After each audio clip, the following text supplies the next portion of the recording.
Hey guys, welcome back to releasethecraftin. Priscilla here with another episode of Moz and the Scratic, which is my scrap busting ephemera making challenge for the month of January, and I am so excited because today the prompt is patina. I love patina and things. Patina is my bread and butter, and if you would like to learn how to patina things, I actually have a video which I will attempt to remember but probably won't, on my channel. It's a grunge school episode on patina, and I make a cool patina effect. So that's what I would refer to originally for patina. So if you want to see a proper patina, look there.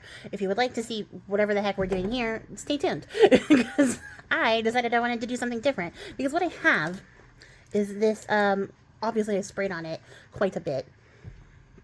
Where is my lighting? Like, it's here. But is it lighting? So I have this Wow embossing powder. The color is Verdigris. Verdigris. I don't know if you guys can see. It's a very pretty powder. It comes out with a super cool effect. It is a mix, you guys can see, of like teal and green and gold, and then there's like a little bit of black in there. And so I was like, okay, this is cool. And I love this powder. So as you can see, I have not made a significant dent in it because I hoard it a little bit. But then I was like, oh, I want to make my own like patina type powder using some of the stuff that I already have. Get out of here. So I have a little tiny bottle. We're going to make our own embossing powder blend, a little mix here with stuff that I have. I will say I don't have a lot of opaque embossing powders. I have mostly embossing glazes and then metallics. So do with that what you will. But I have salvage patina. That's what we're trying to do here. I also have this rustic wilderness embossing glaze, and I have a gold color. I have clear. I have black, or a little bit of this black. I have new black, but this is old black. I have UTEE, which is, or UTE, I don't know why I always add another E. It's ultra thick embossing powder in clear, because I got thoughts and feelings. But I also have this aged gold embossing enamel. So I figured with this combination, with all our powders combined, we could make a satisfactory blend to do patina things with in a different way than like the Verdigris does, because these are translucent embossing powders. So I have a jar. I do also have a funnel, which I could like, ta-da. And then I have a little piece of paper to dole out the amounts on as we play with this. And do I know what result we're gonna get?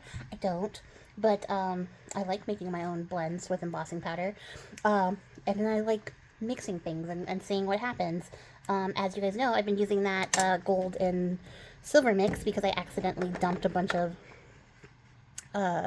silver into my gold, and I have been loving it because it has this wonderful old, like, vintage metal look to it. So that's been a happy experiment. So let's do this happy experiment. So I already know that like this is going to be my main color, and then like everything else is going to be speckled in. So let's divvy some out, yeah? And then we'll see. I'm going to bring you guys along for the process. I don't know how much is going to fit in this bottle, so maybe I should be conservative. Ugh.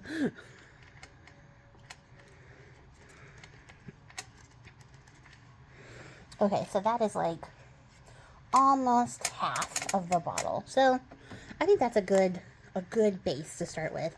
I did think about adding a little bit of white to get like a more opaque finish, but I don't want splotches of white in the mix either, so I don't think it's going to melt down in the way that I wanted to. Like in my ideal world, it would melt down and mix and give everything opacity, but I don't think that's realistic at all. And then we're going to add like a little bit, but kind of a little bit of a lot of this green. That might be too much though. Oh, hi Nico. I can't reach you because you always move. So while I scratch my cat's head and then try to dole back some of this thing here, I think that's good. That's a good amount, a satisfactory amount. I think this will give us a nice like variation in color. in the bowl. I don't know if you guys watch Scotty K Fitness, but he cracks me up. Because when he does his recipes, that's what he says. In the bowl. He has a great mustache, which I just really appreciate and am totally envious of. And then, what I want to do is just a little bit. Like this. Like that. Just a little speckle bits of gold, because gold is not the primary color here. And then we're going to add in this age gold too, so we'll get like nice chunky variations of. Also, I think these two golds are similar in tone, but not the exact same color, so that should add some more interest and appeals. So that also goes in the bowl. And I guess if anything, the takeaway here is to not be afraid to make your own blends and mixes with your embossing powders, because they're yours. So like, why not? But also, you can. There's no rules. Nothing is a hard and fast rule. And then, because I want this to have like a nice speckly aged effect, we'll do like a little bit of black. And then, because I also want some movement here, we're going to add a little bit of the fine clear to get in there. And then we're going to add in some of the UTE, which is the large particled embossing powder, which is still not as large as embossing enamel is, if you are wondering. It's still finer than embossing enamel.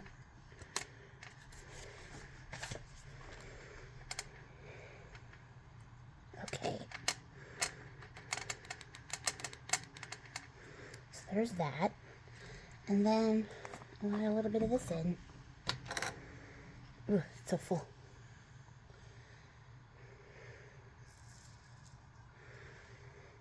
So I bought this actually forever and ever ages ago. Maybe like that much. And then left it in the packaging and tossed it into my craft space. And it wasn't until recently that I remembered I bought it because I was watching some other people's videos on stuff and was like, oh yeah, I remember, because I bought this back when Lori at PewDiePie Designs did her how to make shattered glass thing, and I was like, oh, I need this. Because like I said before, if there's a creator I like and they are influencing, I am easily influenced. But for whatever reason, I like just yeeted it from memory and time and space and all the things. Look at that. This is like one of those really fun sand bottles, you know, where you would like pour in the different colors of sand. That's what this is giving. Will this mix, or do I need to get in there? I might have to get in there. We'll just, while I talk. Yeah, like she had done her video, so I bought it and was like, okay, cool. But I don't know, like I forget, I guess, sometimes that I have ADHD. And so, for whatever reason, I figured I would remember if I was just like, oh yeah, I'll look at this later. And I tossed it into my craft space. So, since I am doing my, like, reorganize overhaul of my craft room right now, I found it and I was like, what is this?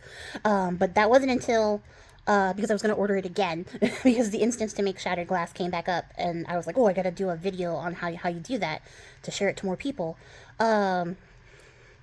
That I was like, did I order this? And I did. So I looked, you know, on my order history, and it was like, yeah, you absolutely did order this. So then I was like, okay, cool. And then I'm cleaning up my craft space, and Nico is tearing up some plastic in the background louder than I talk.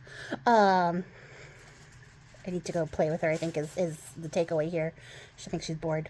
But in the remodel of my craft room, I have this package that's never been opened, and I was like, what is this? And like I was squeezing the package, like, what's in here? And I could not figure it out, and then I opened it, and I was like, oh, this is the thing that you were about to reorder because you could not find it, even though you know that you have it, and it's somewhere in your house. You couldn't find it, so and I found it. So I have a brand new jar of it just floating around in the ether, which I could have been using this entire time had I just opened the package. But it's that doom box thing for people with ADHD, where like you put stuff in a box and once you put the lid on it, it like ceases to exist because object permanence. Looks like it's mixed up good. Oh, it's on my finger. So yeah. One more shake for posterity, because I see a spot. Nico, I am coming. I will play with you in half a second. Give that a roll, a little tumble. So yeah. I found it. And we have made our blend. So I guess the only thing that's left, the only thing that remains to us is to somehow clean up the mess of powder that we somehow made here. And then give it a test, right? So let's get a thing that we can emboss and test it out. Because then we'll know if like it's giving patina, right? I should maybe do myself a favor and do something closer to white, so I can get a true color evaluation off of it. And if you were my Versamark. Yeah. Sorry, now I'm rushing because she's just going to keep tearing stuff up until I go play. See here? Until I go play with her. Just so funny. She was not like this needy as a kitten, but now that she's older, she's like, hey, what are we doing? I think it's time that you show up and do some stuff, Mom. And I'm like, hey, I tried to meet you with this energy when you were a fresh spring chicken, and you were like, get the heck away from me. How dare you even think about it? Of course, granted, once I do play with her, it's only going to be like 5-10 minutes tops because she's old. So she's going to be tired in a second. But it's worth it. Every minute is worth it. I already like the color blend here with the patina and the rustic wilderness. That's really pretty. So let's see. I don't want to tap off all the goodness.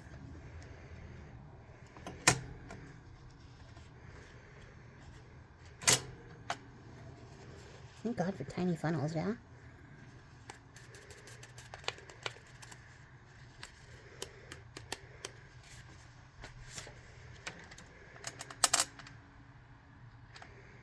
I still spilled it.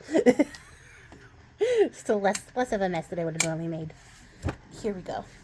Heating tool. So brace your ears.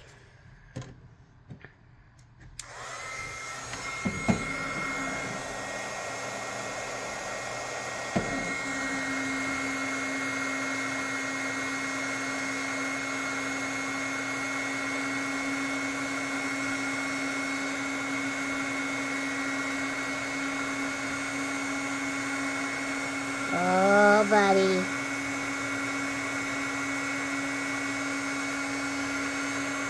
Look at that. Oh my gosh. Ooh. Okay, so I do kind of wish I had done this on white so you could see the colors. But, can you see?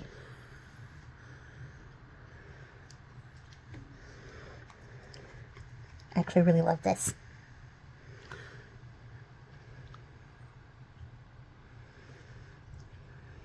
That's so cool. I love it.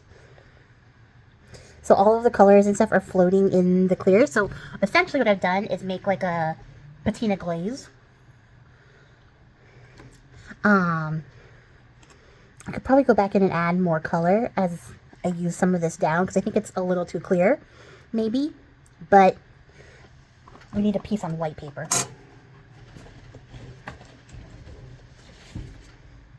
White paper.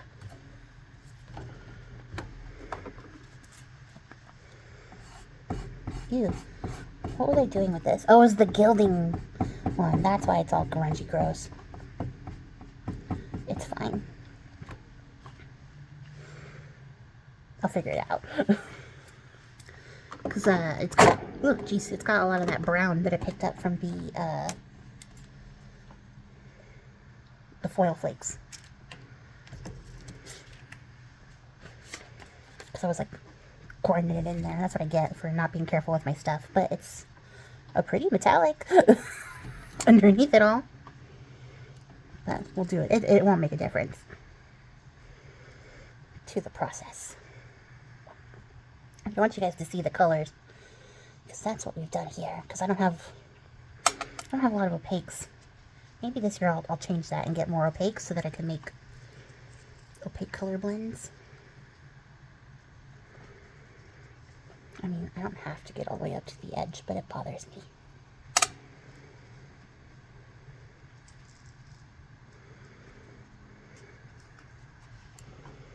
Okay.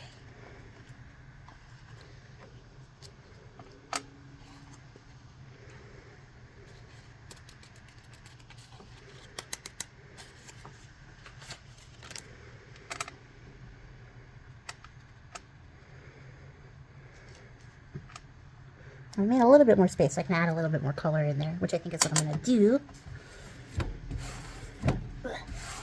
Don't want to emboss my mat. So let's see.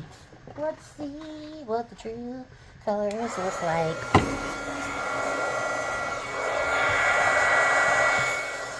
Sorry, I just realized.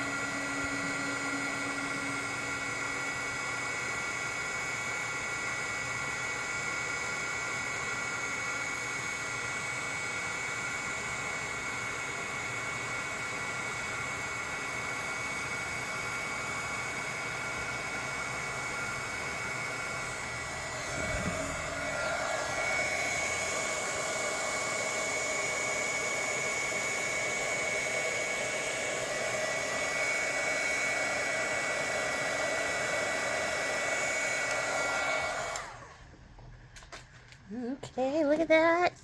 It's still hot, Priscilla. Look at that. That is nice. A little bit closer. Oh, yes. This is fantastic. It is a patina glaze. I even like the little spots of clear that poke through, because you know what this means? It means that we can cover something in this and you'll still see what it is underneath. Especially like if we work it a little bit, because that ultra thick embossing powder is going to like pick up color and move it a little bit the more that you heat it up. So yes, this is brilliant. I love it. And like I said, the other color is translucent as well, so whatever is underneath is still going to poke through a little bit. I know what we're going to do. I didn't know what we were going to do, but I know what we're going to do now. And then this is it on a color piece, which is really nice too. So like even if you put it over a color piece, like it still has that nice effect, but it's also transformative. You can't see the colors too much because this is a dark color. A brighter color will give you more of the colors, obviously. But that is neat. I love it. So the only thing I'm going to do is go play with my cat, but also add some more of the color glaze to the mix, because we've used up a little bit here. There's a little space. And then I'm going to show you guys, where is it? What this Verdigris looks like, so that you know what I'm comparing it to mentally in my brain. But only a tiny bit, because I told you I love this powder. I just need to go buy another one. Like, I know if I buy one more, then I will use this, because I have a backup. And I will feel secure in it. And as long as I keep doing that, I will use it. But you'll see, this is the inspiration.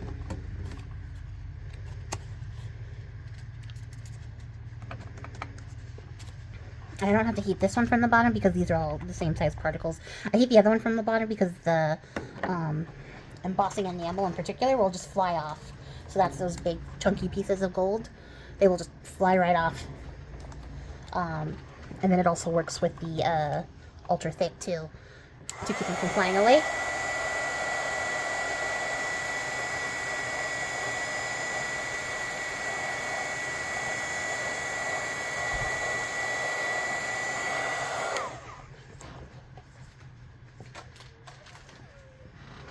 It started reheating over here and my finger stuck to it. Okay, so that is the original, this Ridge here, and you can see it is perfectly opaque. I don't know if you guys can see the details, but you see what I'm talking about with like the gold and the different color green and blue. and the little bits of black. And then that's what we sort of replicated here, but made it a glaze. And adding more of the clear, give it more space. To sort of give us that pretty dappled effect. I love it. I think this was a good dupe and a good transition and a good play with my powders. So, let's see what I patina next. Okay guys, so for you, it's been a second. For me, it's been 2 days. So yeah, I did go play with Nico, and now she is resting in her little bed here.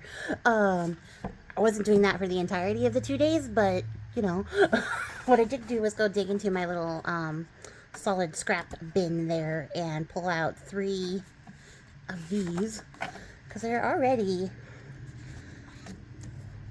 like a verdigris color, but I thought we could still play with them and make them grungy and stuff. So I have salvage patina, because it's patina. So that's a start. And then I think I also want them to be a little grungy gross. Oh, I have green on my desk already. And then maybe distress ink. Maybe vintage photo. And then my brain is like, whir, like it's just going. Trying to come up with some sort of idea of what I want to do. And I feel like maybe I want to do a clear as a resist. Yes. I mean, I sound so doubtful when I say it, but I feel like that's where I'm leaning towards. So let me grab a stamp. I'm flipping through my stamps to see what I want. And this is big number 2.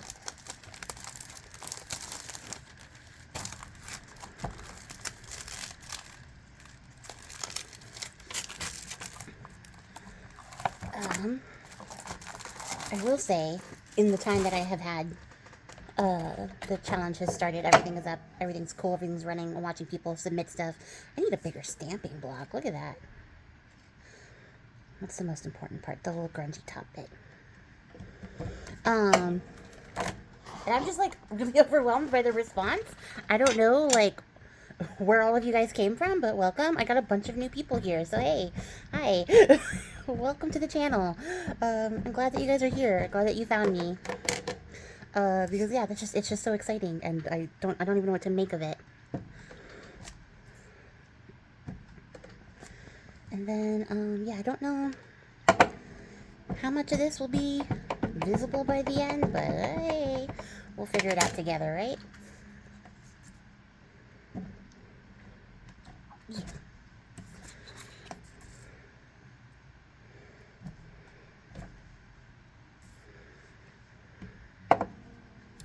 Let's see what we come up with. I hope that you guys' New Year is going great. So far, I have really been enjoying the things.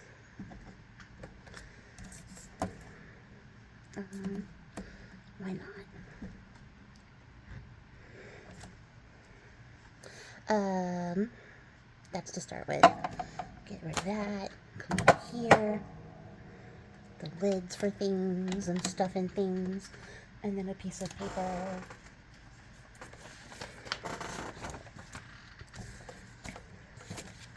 I had a thought, but it's gone. It's left the station. I have been enjoying watching everybody's videos. I'm trying to catch up right now. I still have 2 more videos to watch. For today, at least. I don't want to fall behind. Because a lot more people are participating than I originally anticipated. And now I'm like, oh, hurry. Don't miss it. And then, like, I really love this challenge. I think it's so fun. I'm still having so much fun, and we're 11 days in, so it's obviously got to be doing something right. But I saw in Belle's video, and she's talking about how good it is to do challenges like this at the beginning of the year. And I think she's totally right. Because, you know, it's a good creative reset. It's a good way to clean out all your scraps and your scrattic. It's a good way to, like, kind of get your mind together, clear the space without any pressure. on like, you know, the next big project or anything you have to do, because you're just cleaning out your scraps and going through it, having fun, having a good play. Plus, I think, like, as we get older, there's less emphasis on, like, the importance of play. And one of the people I follow who I really like really stresses that, like, this is an important thing. Her name is Molly Roberts, and she talks about, like, that, how play is really important as adults, as creatives. And I think, like, that's kind of my approach for this challenge, is to just, like, have a good time playing with my stuff. It's all scraps, so, like, if it doesn't come out perfect, that's fine. The important thing is that I had a good time, and maybe I learned some things along the way. I really thought we were going to run out of powder. Oh, yeah, little Faithy. Oh, great.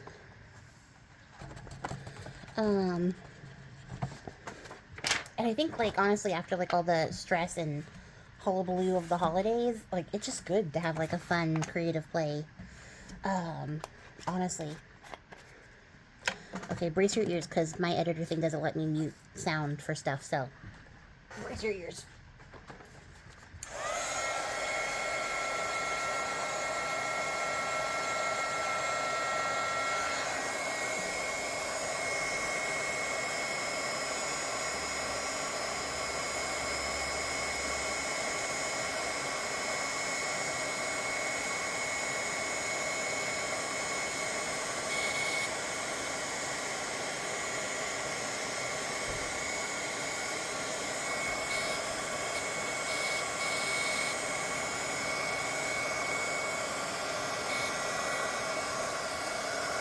Eek.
Okay, last one, sorry. I'm not loud.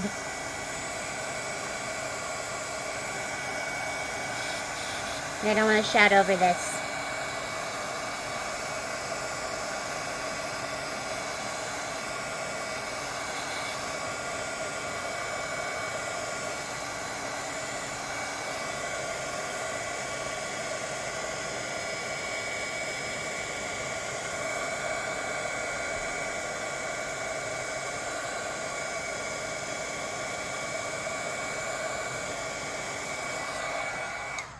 Okay, so that made a mess. I have never seen so much, like, shed from embossing powder before. But oh my gosh, it's everywhere. Ugh, ugh. Maybe I do need to re-ink my Versamark, because, yeah, this was just flying off. And I was just talking about how great it was. I don't know how this happened, but it's everywhere. And I think it might even be a little bit embossed to my mat. Cool. That won't be a textural nightmare for anybody. Okay, it is what it is. It's fine. So, now that we've got some of the clear down, that's going to act as a resist for whatever we put on top. So we'll still have that nice green color no matter how much color I put on top of this.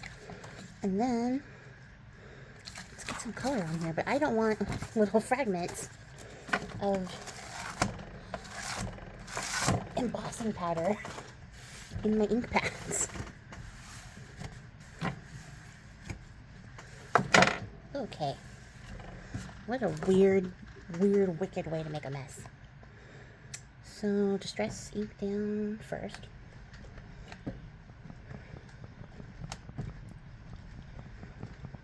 I'm gonna use coffee for this one because I want it to be brown. Brownie brown.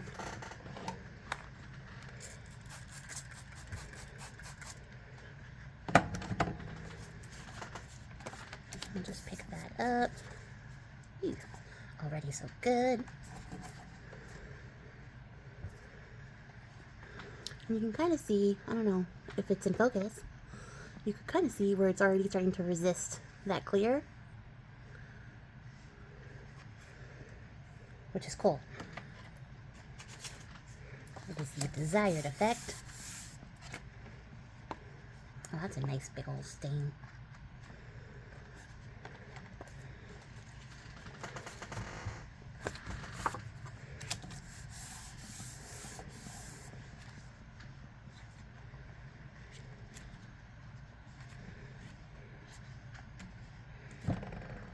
Okay, I was starting to wonder if I was just imagining that there was ink on this mat.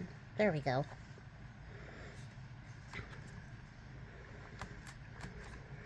Just dab up a little bit more because I don't want to waste all this goodness.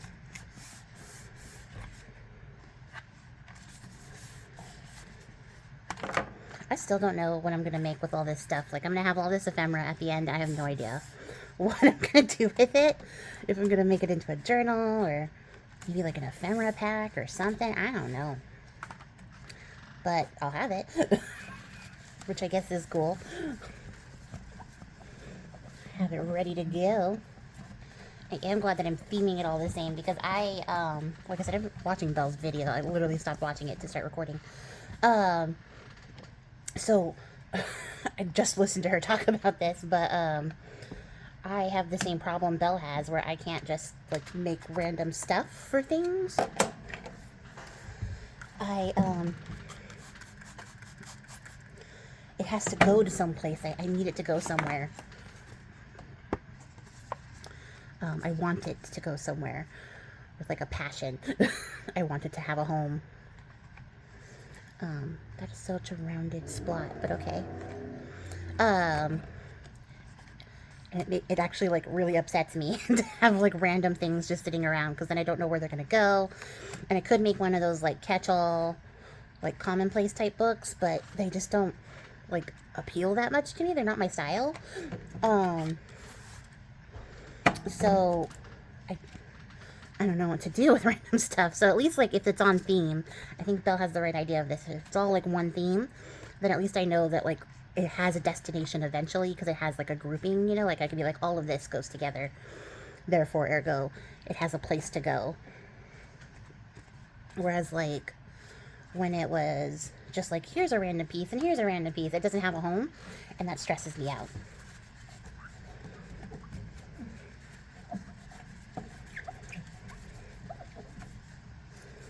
Okay, so I'm going to very lightly, not thoroughly, dry this down just a little bit so that some of this will set before I add the patina on top.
Okay, so that's already pretty good. I already really like this, but we can do just a little bit more.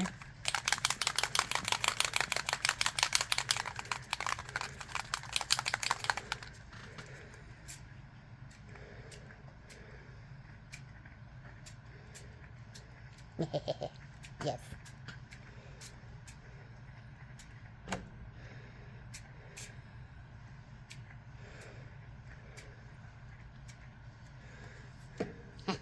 Yes. I love it. Perfect. No notes. Pick up a little bit of this, can I? Yeah, I can.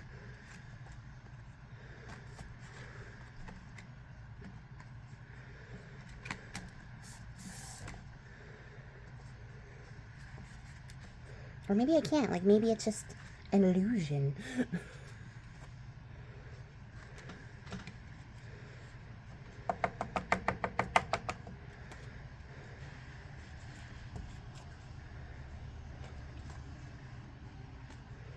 Let's see. Just trying to see if anything that wants to drip will drip. Like here. There's more here. Maybe this guy. No, he's pretty solid too. So what I'm gonna do, dry, wipe it off, and come back. Okay, so we're back. Everything is dry, ready to go. So this is what it looks like. I wanted to show you guys. If you wanted to, like when you're doing the clear embossing and got all your sprays and stuff on there, you could come over with like a little damp cloth and like, you know, give it a little gentle wipe down, like just hitting the surfaces and stuff. It will take off the whatever's sitting on top of it, but to me it's such a negligible difference here because it's still shiny glossy. I can still see the difference. Stop demonetizing me with your radio. Okay, sorry, I think he's far enough away. I got frustrated because I waited for this guy to leave before I started recording, and then he drove away, and then I was like, okay, give him a minute, start recording, and then literally I started recording and he drove right back. So like, what the heck? At any rate, it's still glossy and everything is great. It's doing the resist that I want it to, so I'm not worried about it.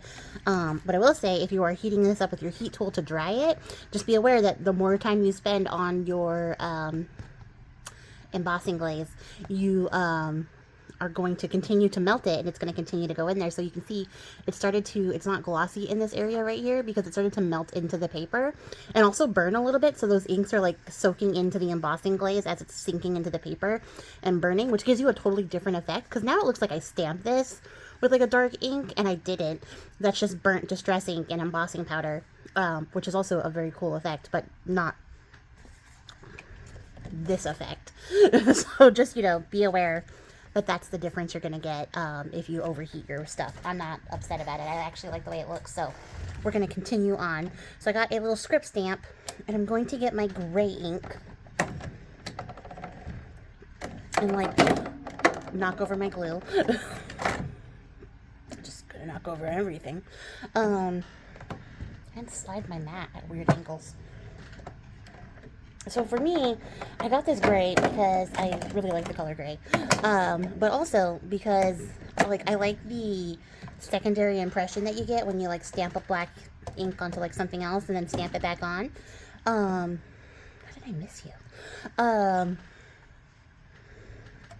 But I just don't have the patience to do all that much. So I like the sort of ghosty impression of like the ghosted ink without doing it. So gray is a good workaround for that. But also I just really like the way that gray looks. So that's why I got it. And then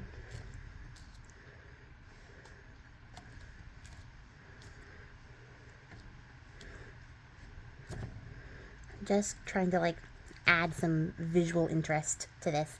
Part of this is going to get covered up, so I'm not super worried about anything here.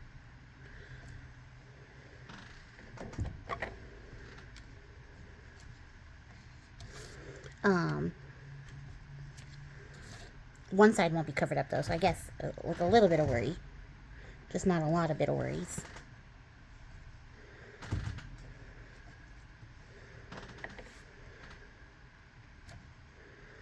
There we go.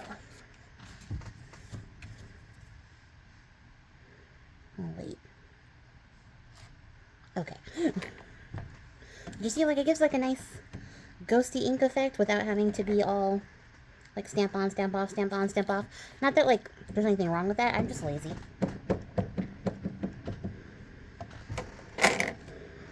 And I like a workaround. And I'm purposely not using my stamping block so I can get like irregular shapes.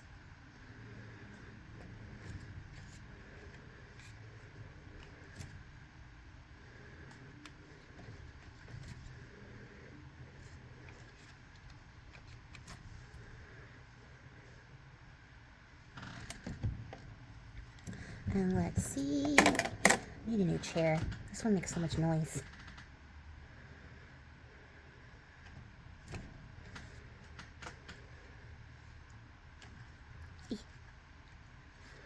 And like even here, you can just wipe that off your embossing if you don't like what you stamped. Keep in mind, if you use an archival, it's going to set right away. You have a little bit of time with like StazOn or with your Versamark, you have more time.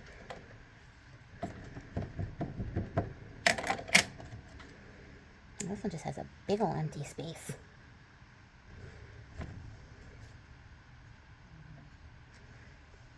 Oh, she's snoring. I think snoring animals is like right up there in the top like 5 cutest things pets can do. And yeah, my little wheezy girl is over there snoring. I don't know if you guys can hear it, but it's very soft. Not gonna make it sound like she's over there chainsawing it up. But it's so cute. And actually, when I got Nico, I got her from an animal shelter here in the city, and they had an outbreak of upper respiratory in the shelter. So when I got her, they were like, hey, just so you know, like a bunch of the cats have upper respiratory, so like your cat might be coughing a little bit, or she might be a little bit wheezy, but it'll go away, no big deal. Yeah, so it turns out that's not true. It never went away. She got kitty asthma from it. So like my cat is more and more like me than most people's pets are because I also have asthma. So we are just 2 wheezy girls in a wheezy, beautiful, allergy-full world. But I know the allergies are bad, like, because I'll start wheezing, and then she'll also start wheezing a little bit behind me. So I'm like, huh, my baby. Because it's bad enough I gotta suffer, but like her suffering too, I hate it. But yeah, that was the side effect. That was the byproduct of her being in a shelter full of cats that had upper respiratory, was that she also got asthma out of the deal. The poor little baby. But whatchamadoodle, she and I also have a very similar personality type, so it is just kind of funny. Because they say that you look like your pets, and I don't think when I had started out looking for a cat that my plan was to get a cat exactly like me in all the ways.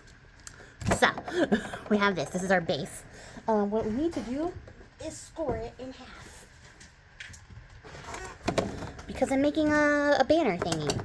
I think that'll be in the title, but I didn't tell you guys what we were making yet. That's what we're making.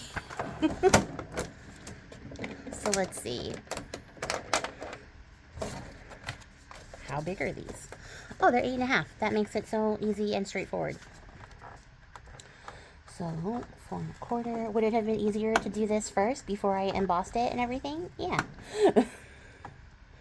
Is that what I did? No.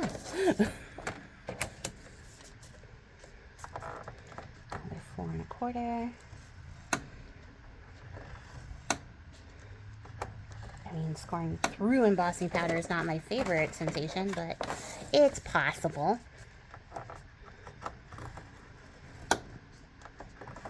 So yeah, we're doing little page top, over the page, banner, tuck spot thingies, thingamajigs. Here we are. And then, do I want to make them banners though? Do I want to cut a banner? Maybe on the other side? Because what we're going to patina with our patina glaze, the whole reason we made this glaze, is I have these little frames off to the side here, which I will show you guys in half a second, that we're gonna patina with our glaze. And then we'll do a little something in the middle of the frame, and that'll be the focal point. So I think for the side that's going to be covered with the frame, well, honestly, it's just picking my favorite side, because that'll be the side that'll show out on the other side, on the back side. Oh, that's going to be hard, because these are so good. I like every side. Now what do I do?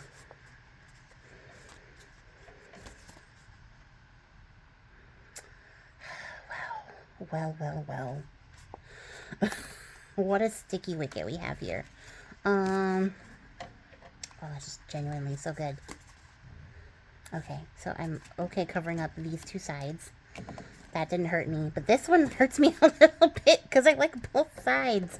Oh, I think this is the better side. What do you guys think? Yeah. Yeah, okay.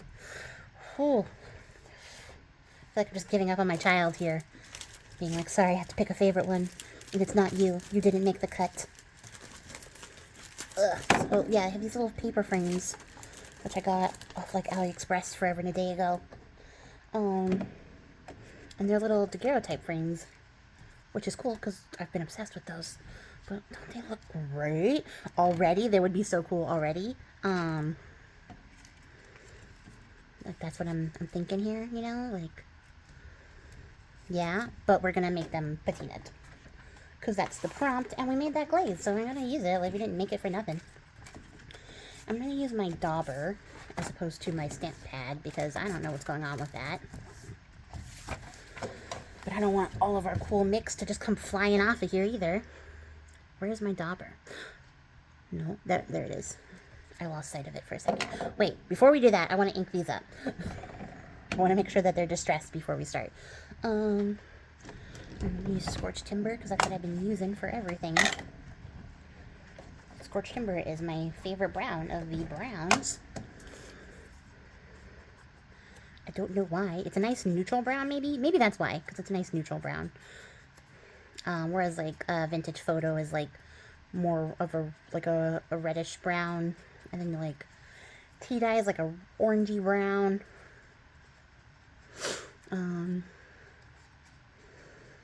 Ground espresso is, like, a blackish brown, which is still pretty neutral. So ground espresso used to be, like, my go-to. But it has been replaced. I'm like, I don't know how much of a difference this is going to make, but just, you know, I want inks on the edges. It makes a difference to my soul.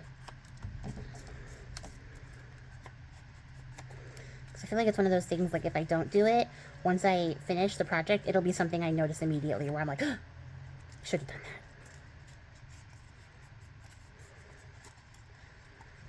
So, for the sake of future me, we ink. Alright. And then we're going to goop these up. I'm doing the whole frame. And I did go back and add a little bit more of the color into our mix. And so I'm really excited to see how this comes out. I think it's going to be so cool. I'm also not worried about, like, covering up that image in particular. Like, it's okay. It's not that serious. Ah, wrinkling up your frame is serious, though. Don't do that.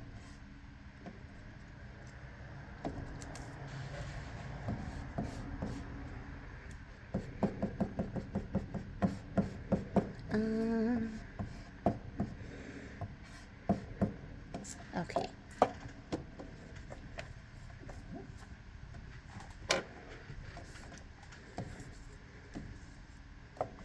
This smells good. It smells like, I don't know.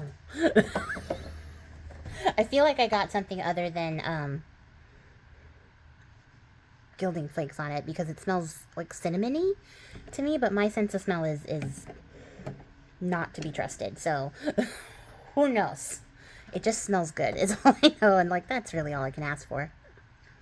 So let's see. This is going to be so cool. I'm so excited.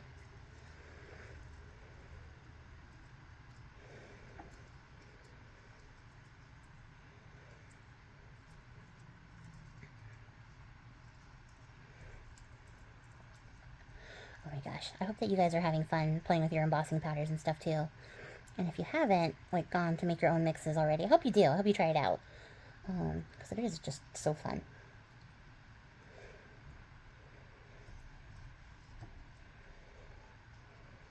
Okay. So, get it a good shake. See if I can get all them edges.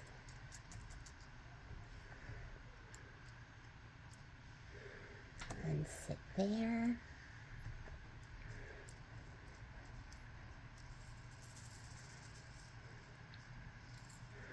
And a shake. Oh, or fling. Fling is also good. Okay. Last one.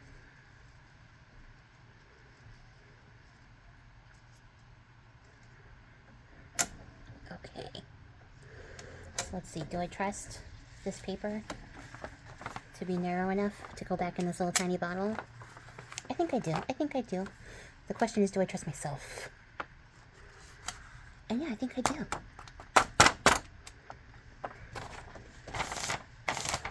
Oh, not bad.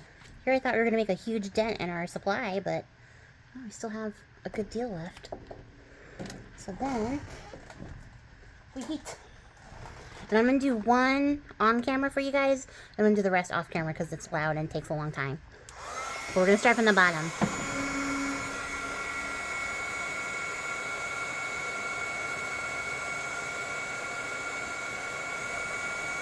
Which takes a very long time. I think you guys can see it starting. Ah!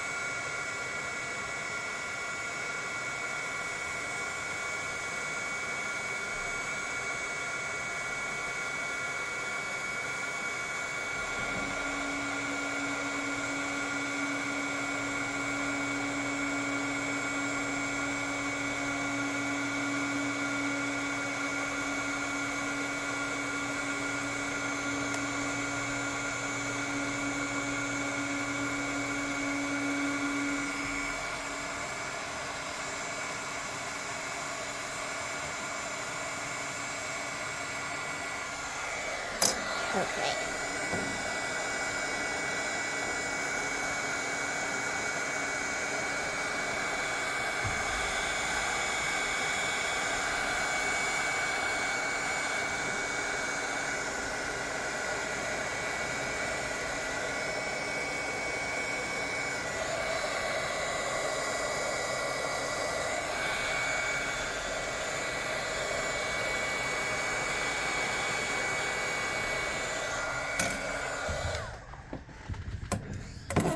That's so good. It's still really hot and really liquid. I don't know if you guys can see. I turn the brightness all the way up. Probably see it better in the final looks. Can you see? It looks really good. Take my word for it. Refocus. Okay, now that it's cooled off, maybe this will be better. Look at that. So it's nice. It's a nice greeny bit.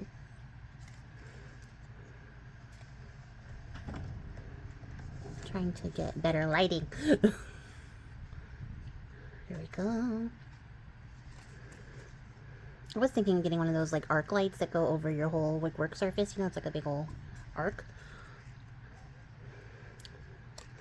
I don't know. I love this. This came out so cool. So I'm going to do the other ones and then I'm going to come back. Okay, so we're back. I heated these up. So what you'll see is one of these things is not like the other. It's this one in the middle.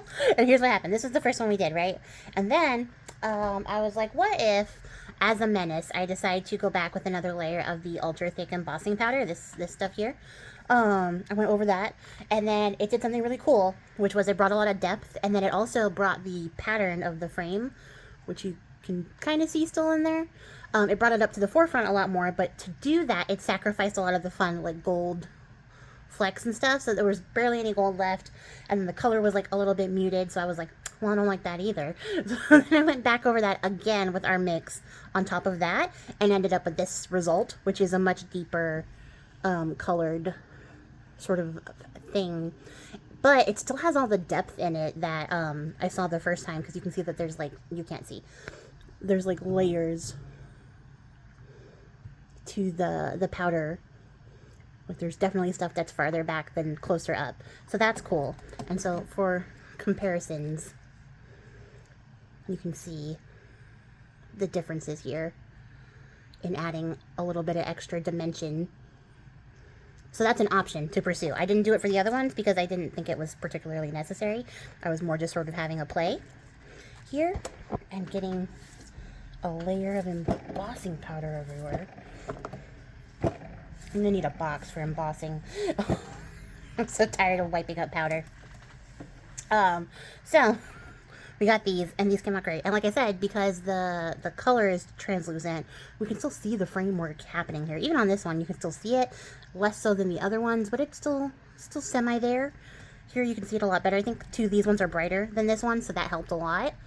Like leaving the frame intact. But now they have this delicious, like, grungy bottom of the sea patina, which is like my favorite patina.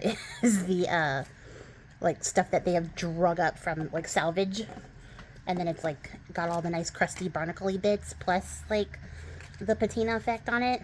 It's my favorite. So I'm gonna get some frames down. I picked out some moths while we were away, and also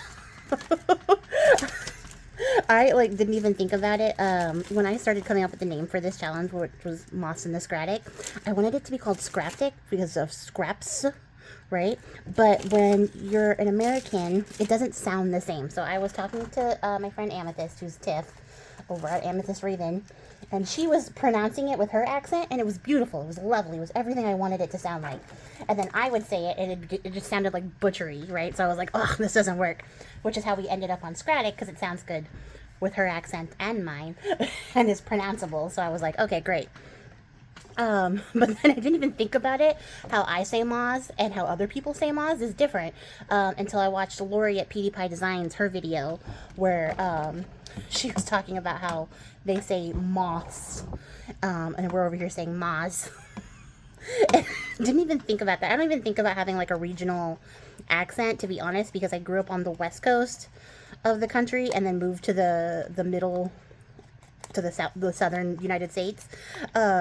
And so, like, one of the things that I've noticed since I've lived here is that people always try to guess if I'm from Texas or not, because, like, there's a bit of a twang there, but it's Valley Girl twang, you guys. It's Valley Girl twang masquerading as Southern twang. It's not actually a Southern accent. It does come out more, I notice, when I'm hanging out with other people who have deep accents, because I like mimic unintentionally. So if a lot of people have a lot of twang in their voice, all of a sudden my voice becomes a lot more Southern than it initially was, which I catch myself doing, and then I'm like, why are you like this? Why is this so unconscious for you? Or like when you hear everybody being like, heck yeah, y'all, you're like, yeah, get along, for no reason. Granted, I have lived in Texas for 15 years, so I was bound to pick up a little bit of like the accent anyways. But it's just really silly. And I've had people who are from Texas who swear that I'm from Texas because of how my voice sounds, and I'm like, absolutely not. You're being fooled. But then there are other people who are from Texas who are like, I know that you're not from Texas, but I cannot figure out where you're from. So like my accent is like regionally non-specific because I've picked up, you know, a little bit from here and a little bit from there. And then I pick up a little bit from stuff I watch, because like a lot of how I learned to speak and enunciate and all those things came from speech therapy, because I had a really bad lisp and a stutter as a kid, a really bad stutter as a kid. I don't have it as bad anymore. I'm gonna glue some stuff down. We're gonna commit to the bit. But train of thought, one of the things outside of going to speech therapy was that I had to learn how to talk from TV, because my parents are deaf. So my mom is deaf. She's the one who raised me. And I was picking up her pronunciation for things, which is not the correct pronunciations for things. So like, for example, when I was a small wee one, I got to be a witch for Halloween, and I only heard my mom's pronunciation of it. So I spent a good portion of the night telling people that I was a bitch for Halloween, until my grandma corrected me. Until she heard and she corrected it. But yeah, so I had to go to speech therapy for a number of reasons. But I think because of that, you know, like I learned to talk and improve my like diction from television and movies and things like that I watch. And I watch a lot of foreign media too. So I can tell, like, sometimes I'll pick up stuff like that. I pick up slang that way. I just pick up all sorts of things, very receptive to what I'm watching. And I think that makes it interesting when people are trying to place, like, where my accent is from. To the point where, like, I'm not even convinced I have an accent until, like I said, Lori at PewDiePie Designs pointed out that they say the O in Moss, and down here, down south, we're saying it with an A. And I was like, oh, well, dang. I guess maybe there's a little bit of an accent there, whether I thought that there was or not. And yeah, it just makes me laugh. So you might have noticed I'm not gluing on the inside of the frame because I want to tuck stuff underneath. I just haven't decided as to what, but I don't want to spend a lot of time waffling either, so I want to commit and stick something down, which will give me more free time to waffle. And then while I'm thinking about it, I said that these were going to be banners, so let's make them banners. Which is really easy. If you've never done it before, you're going to cut a little, well, depending on how big of a banner you want, you're going to cut a line in the middle, and then you're just going to cut from one corner to the top of your line, and from the other corner to the top of your line, and you have a banner. Or you would if you cut it evenly. I got a little scared here and didn't commit to the bit.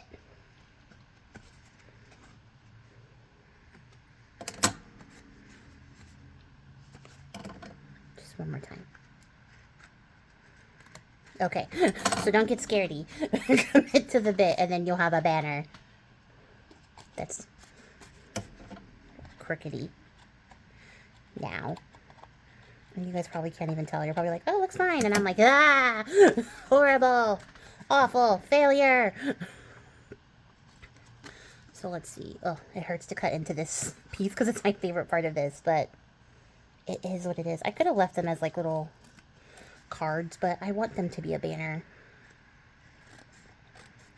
It's a small sacrifice. And we still left the good stuff, so we're good.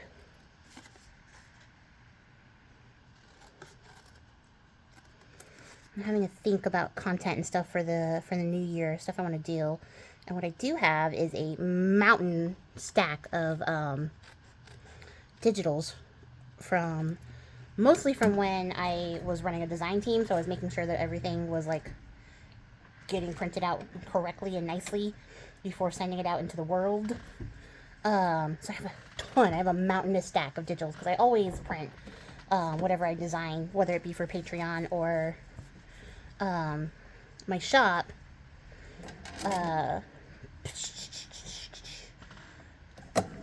Before I put it up, before I post it. And so I don't use my digitals as fast as I need to keep up with that kind of volume of production. Because I can definitely design and print faster than I can make. So I think one of my goals for this year will be to make a dent in that stack, especially because I've decided to start making digitals again, like in a larger capacity. So I'm gonna have to start printing them more stuff to make sure that the quality is right. So yeah, I'm gonna have to make a dent, otherwise that mountain is only gonna keep growing as I add new digitals and stuff to it. So I don't know how much of a dent I'll be able to make, but I think one of my goals will be to make more stuff with my digitals. Plus, I guess there's that like shameless self-promotion thing, because there's a bunch of digitals that I like really love that I think have been like forgotten because the search terms for them aren't like the most popular words and stuff and things. But I think if you see them again, people will be like, oh yeah, like she has that, so like we're gonna go get it. And that is cross-marketing, and that's smart business, right? But I hate hate doing shameless self-promotion. It makes me cringe so much. So I guess having the added bonus of getting like rid of this stack of things and turning it into stuff as opposed to just a pile of paper will be worth the slight amount of cringe that comes with self-promoting, like self-promoting myself again. Self. So let's see what we have here. Okay, I like these. I like these a lot. And then you'll just stick them on top of a page. Do I have a page? I have a paper. You know, like that. And then you'll stick a little glue here. And you can stick stuff under there. I don't know if I want to decorate that. I think this is fine. We'll have this fun, like, decorated side. That's what it'll look like. So I guess it's just down to deciding what we want behind these, huh? Because, like, I could be like, boom, done. Done. Done. And that's tempting. Oh, is that tempting? I won't do that to you guys. Don't be silly. No. I think we'll just go simple and straightforward. We'll get a little sentiment in here. We'll use some labels. Labels on their jackets. Oh. Oh, well, that would have looked cool, but I should have thought of it first. Because I still have some of these rusty hinges left. And it would be really cool to pop one on top. Let me show you guys the vision. In case you're crafting along with me. This would have been a really good idea had I done it before I started. I mean, I still could. It would just be like a tab at top. I'd have to decide. But, like, doesn't that look so good? Like, it would have looked better, imagine, if I had stuck it down first, and then we stuck the frame on. Just to have that little rusty bit there. Now, to saying that, I do have a key. And another key thing. What's it called? A lock. And then I have a key. A keyhole. That's the word I was looking for. So maybe we'll use those in some capacity. Because I like when patina and rust go together. It's actually some of my favorite combinations. Is that blue and rust color together. It's like one of my favorite combos. Okay. I'm looking for that other little ephemera pack. Sorry. Which I know I have in here. Here it is. Okay. So maybe, some way, somehow, how do I do this? Do I start juxtaposing? Oh no, I don't want to hide the moth. Is this a lost cause before I've started? Because I decided to add in an element that wasn't part of the plan. Oh gosh. Maybe it's just this. Oh yeah, because here I don't care that the keyhole was covered. That one looks fine.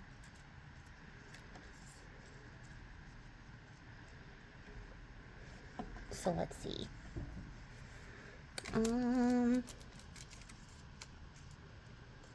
Maybe.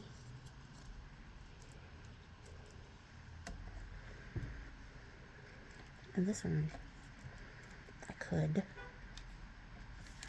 More like this. Maybe. Okay. I wish I had more of those rusty keys. That would have been nice.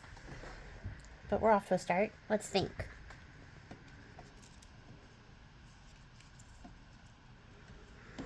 Dun, dun, dun, dun, dun. Just gonna dump them all out. Make a mess, why not? Ugh, wrist.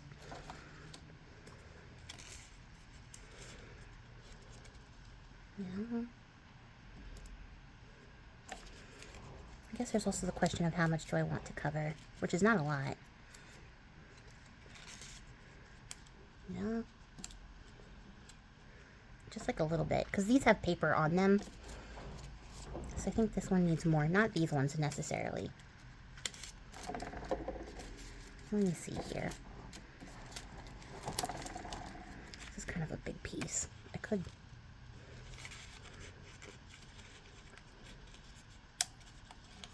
Will I regret those choices? Well, maybe not. I'll regret this. This is what I will regret. I say as I continue to do it without stopping. Come on.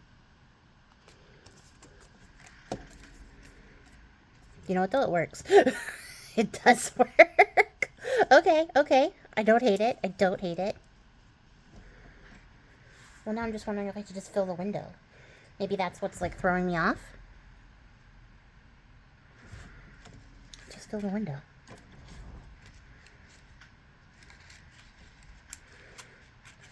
Things I should have thought of before I started. Can I do this again? Sorry, guys. This is wild. Oh, I almost tore my frame. Oopsie doodles. There has to be a better way. I won't utilize it, but you absolutely should.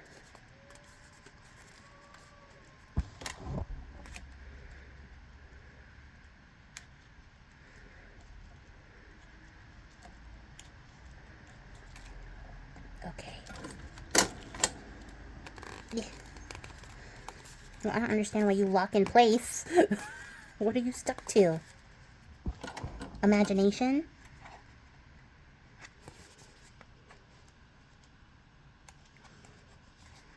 Okay.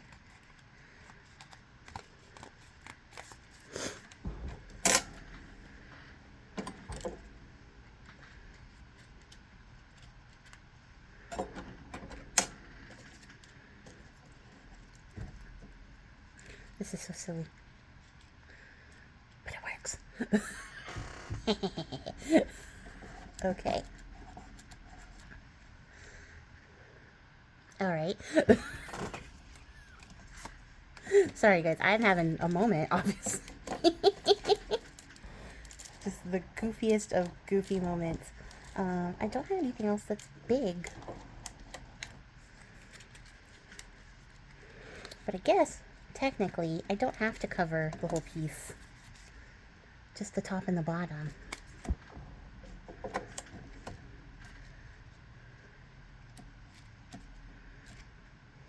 Will that still cover? Should I have tilted it the other way? Let's see. What's the other one? The tag? Huh. This is not what I was planning. When I started, I thought I would do like a little collage of these, not just shove them underneath the frame and be like, yes, this is exactly the plan the entire time. This is the background. Oh, but I like that too. Now I kind of wish I had done two in each of them. Not going back. Not going back. They're in there. They're committed. Although I suppose I could, like... Are these stuck together? They are. How weird. I was gonna say I could, like, you know... add the interest that way. Yes. Yes, I can. We're gonna use this opening to our benefit. And make our little clustery collage bits anyways.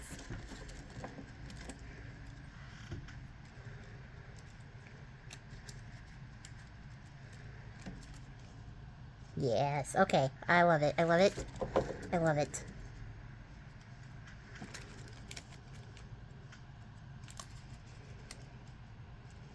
Perfect.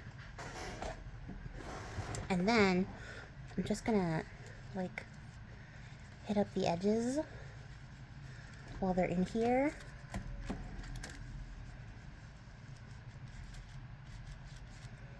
You go back to where you were, and don't worry, I'm gonna glue them down. I'm not just gonna let them free float in there forever. Okay, I see that your traveler is going to travel. Okay. And then we'll just get the positions correct. Oh, that wind is outrageous. So it's currently like 72. And then they told us to look out for the cold front. The cold front is 65. The cold front. Which to me is the average temperature of a good day front, but, you know, what do I know?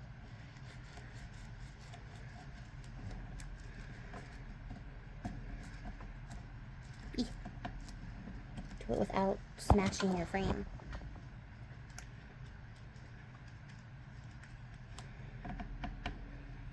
There we go. So yeah, good decisions, good decisions.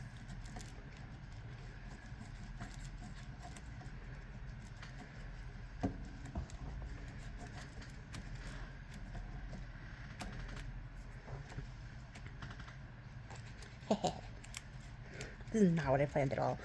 What a little chaos project.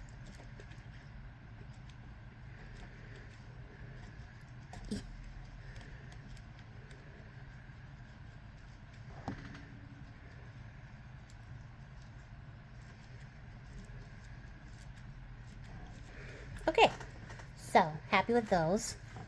Do I want to just stick the moths down and then go? Okay. I'm just going to do the middle in case I want to tuck some stuff under there, like the keys and the keyhole.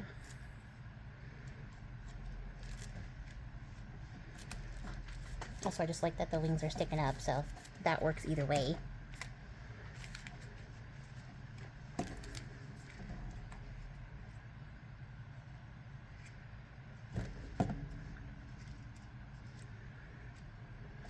Oh yes, I do like that we covered the back. I think that was necessary and important. Wow, that was outrageous.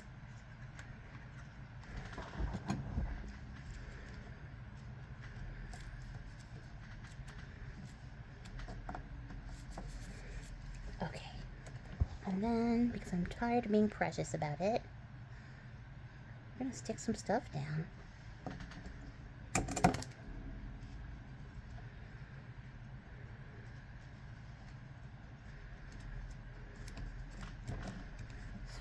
In there.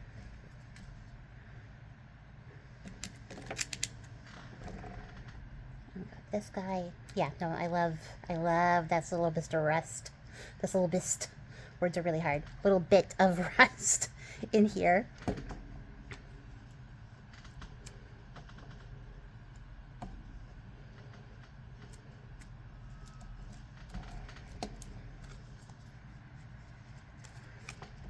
Okay.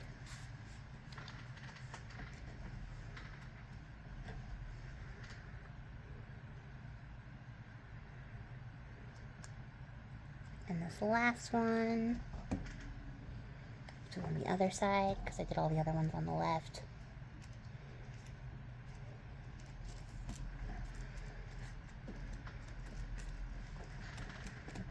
Okay, so words and thoughts and feelings and things. Kind of like this. Well, there. Choices have been made by the universe, no less. And who am I to not listen to the universe? I say while ignoring all the other signs from the universe. No, no, no. Not right now, universe. We got crafts to do.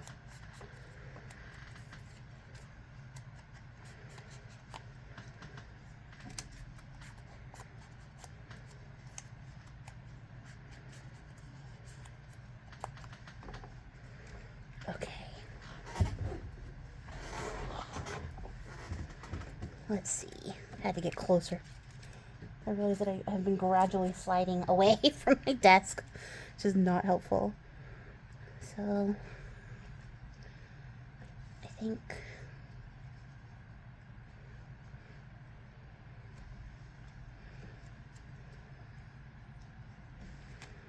yes.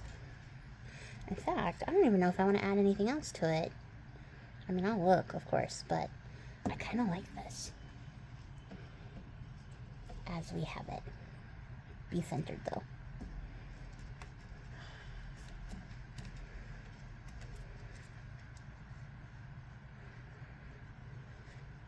this is going to be off center and down.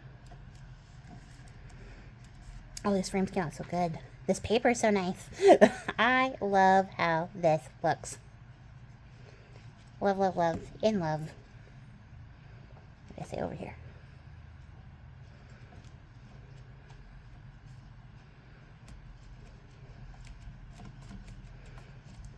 Okay.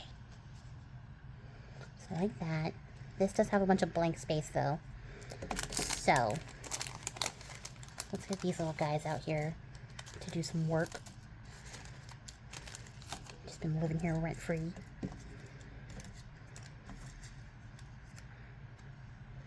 Oh, it's extremely loud bath time.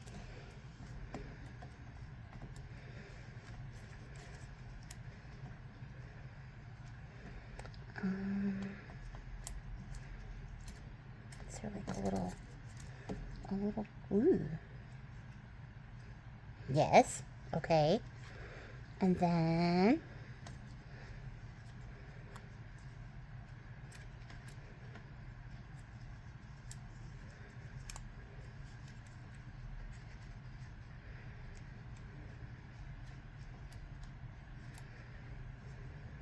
what's this? The same. The same.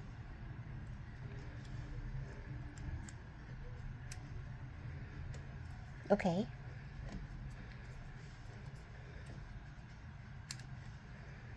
I feel like this one could be better.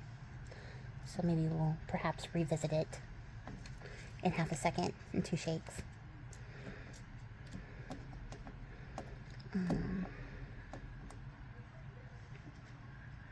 Actually right now, because I like this piece over here instead. Okay. And this one we're just gonna start with this and try again. Ooh, an oval. Give it to me. Oh, I just thought of something else.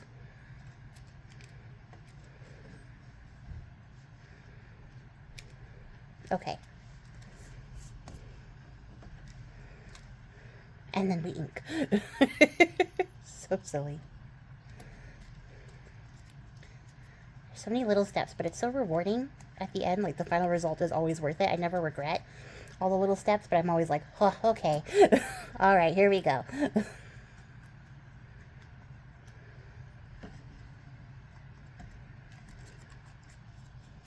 Especially for these little tiny things. It does make a difference, though.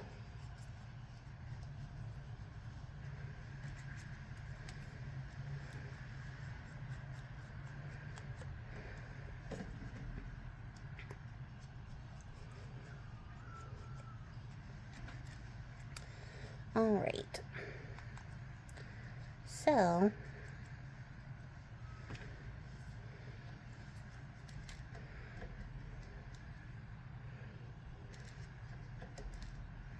I try not to be too precious about any part of this process. I know that tends to happen, especially on stuff like I really get like into and care about. I will spend a large amount of time agonizing over every detail and not a lot of time creating. So if anything, I just have to keep reminding myself to not be super precious so that I make the things. Because if you don't make the things, then what was the point?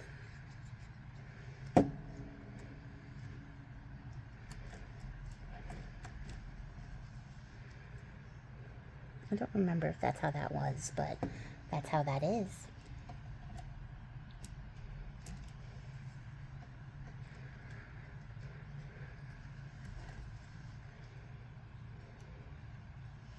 And then the last one.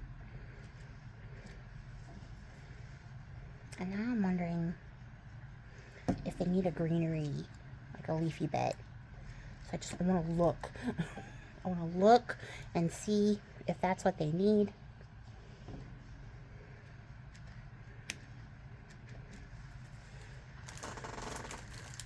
So let's see. Those are too big.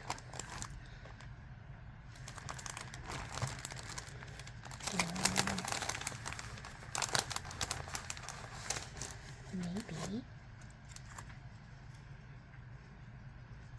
would have been smarter to get that down first, huh?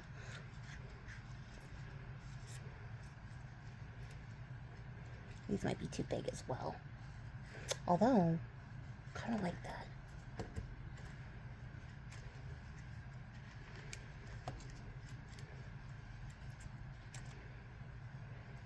Okay. Alright, hold on. Do I like the green better? Or the brown? Ooh, I kind of like the brown.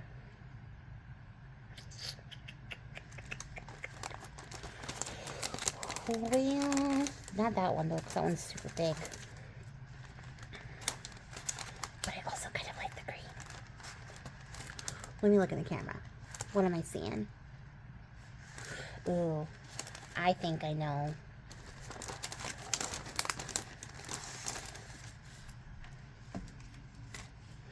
I do like the brown, but I think it shifts the tone away from the patina, like, effect that we got going on. I like these. So, they just need a little something something. So, hold on. Okay, so I did the same thing that we did to the backs, to the leaves. And I figured you guys didn't need to watch me do all that again, because you watched it the first time. And then it's just a sort of a matter of remembering what was what and why I decided to do those things. Ooh, I don't think that's where that was. I don't think that's where any of these were. But it's where they are now. I do kind of like the idea of it sticking out of the page, but not. Well, maybe like that. Yes. That works. Or that. Yeah. Yeah.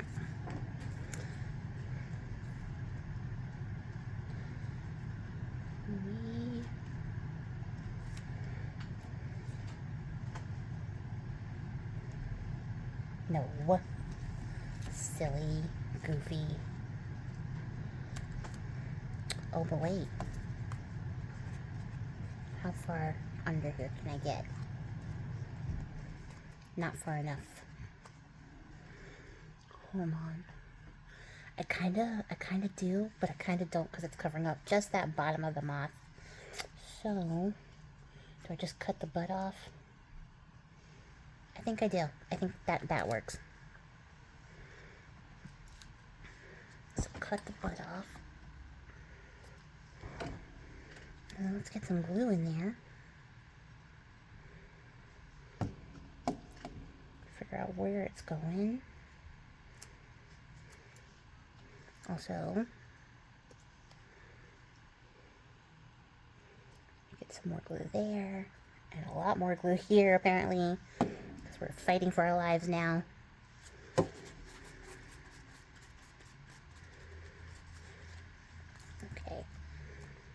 Give it a good pressing. Make sure that we get it all stuck.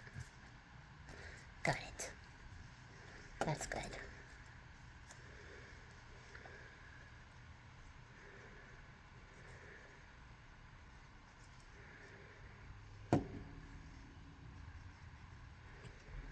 It might have just a little bit of issue like sticking to the frame. I think that's what happened to the key, or the keyhole. I'm sure there's a proper name for those that's outside of keyhole, but I don't know what it is.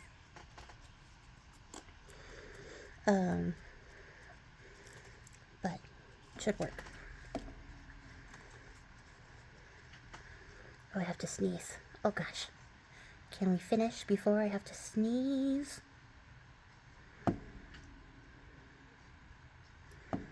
Ah, that was not the direction you were in.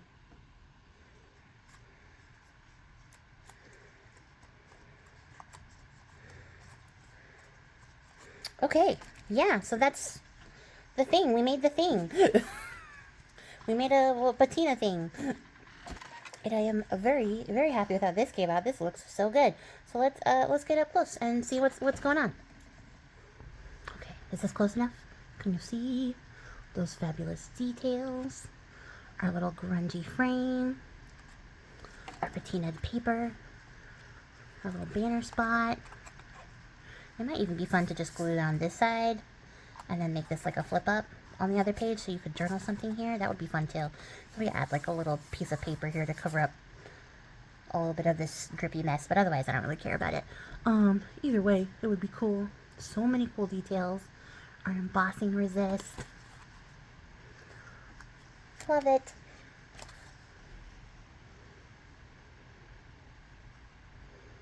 Oh, this came out so nice. I love it. This was such a fun, long video. This is so much longer than I expected it was going to be. And I really was like in that loop of I can just keep adding stuff and it'll be fine. But I also like this because it brings more of that like background to the front. Pulls it back up a little bit because we covered up the whole middle of the frame. So I do like that we were able to pull more of it to the front with the leaf. How fun is that? And this is the one that we did the 3 layers of embossing on. So it has slightly a different look to the frame. The frame is also a little bit like sturdier looking. And then there's a back on that. So yeah, let me know what you guys think. And I'll catch you all in the next one. Thanks for joining me and have a great, fantastic day. Happy crafting, guys. I appreciate your faces. Make sure you check out the hashtag #MozInTheScrattic and see what everybody else is making and what I come back and do tomorrow. Until then, guys, happy crafting and goodbye.